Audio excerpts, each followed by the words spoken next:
বাংলার নদী শুধু পানিই নয়, এটি কৃষকের স্বপ্ন, জেলের জীবন ও নাবিকের পথ।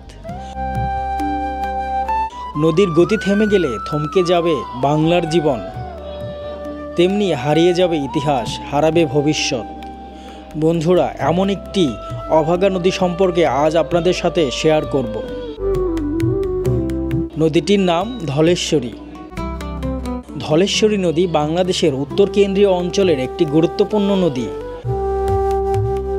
যা টাঙ্গাইল, মানিকগঞ্জ, ঢাকা, নারায়ণগঞ্জ এবং মুন্সিগঞ্জ জেলার মধ্য দিয়ে প্রবাহিত। নদীটির দৈর্ঘ্য প্রায় 292 কিলোমিটার এবং গড় প্রস্থ 144 মিটার।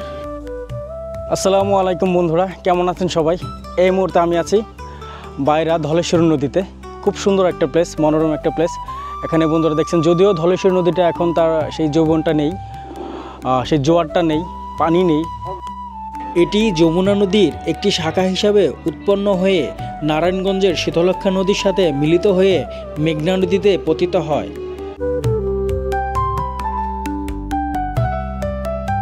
মানিকগঞ্জ জেলার সিংগাইর উপজেলার বাইরা ইউনিয়নের পাশ দিয়ে ধলেশ্বরী নদী প্রবাহিত হয়েছে। অতীতে এই নদী দিয়ে স্টিমার চলাচল করত, যা এলাকার যোগাযোগ ও বাণিজ্যের জন্য অত্যন্ত গুরুত্বপূর্ণ ছিল। তবে বর্তমানে নদীটির গভীরতা আশঙ্কাজনকভাবে হ্রাস পেয়েছে, ফলে নৌযান চলাচল প্রায় বন্ধ হয়ে গেছে।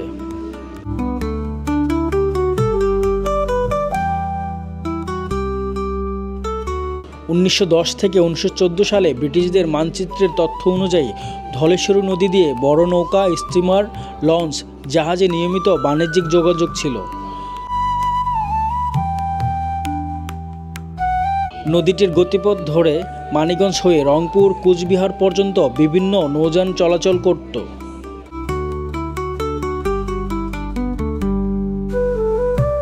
জেলার তিল্লি, বাইরা ও সদর ছিল ব্যস্ততম বন্দর নগরী।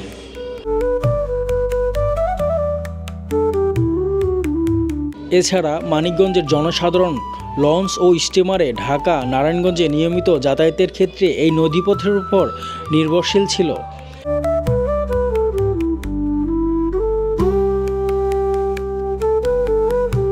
বর্তমানে ধলেশ্বরী নদীটির অনেক অংশ পলি জমে ভরাট হয়ে গেছে, ফলে বর্ষা মৌসুম সহ প্রায় সারা বছরই নদীতে পানি থাকে না। এতে করে কৃষিকাজ, মৎস্য সম্পদ এবং পরিবেশের উপর নেতিবাচক প্রভাব পড়েছে।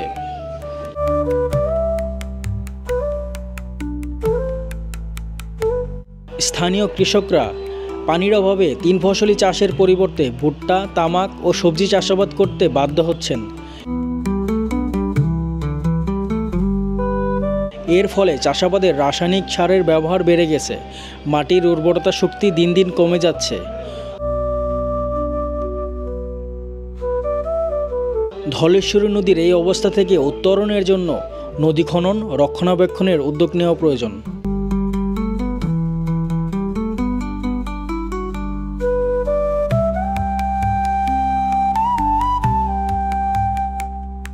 নদীটির প্রাকৃতিক প্রবাহ পুনরুদ্ধার করা গেলে এটি পুনরায় সিংগাইর উপজেলার বাইরা ইউনিয়ন সহ আশেপাশের এলাকার অর্থনীতি, পরিবেশ এবং জীববৈচিত্র্যে ইতিবাচক প্রভাব ফেলবে।